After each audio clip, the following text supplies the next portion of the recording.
In Kotlin, we don't necessarily have to specify the type like in Java for our variables.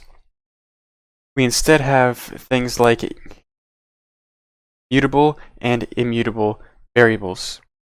What I mean by that is if you create a variable,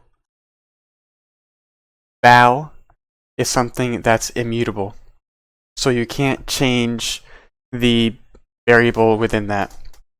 So if we put name equals Ted, and we try and change that name to Bob, for example, we'll get an error saying that val cannot be reassigned. This is what I mean by immutable.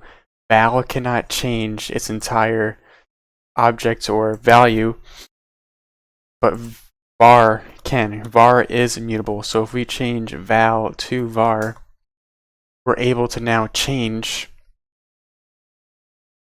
the variable. We can also specify its type. So let's say you have a whole bunch of variables and you aren't sure what they are exactly. You could always change the type. You can always specify the type.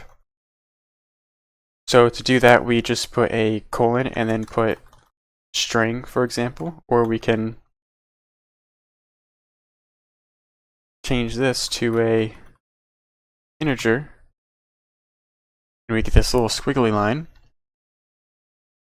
and we can change the name to an int. So specifying its type is optional.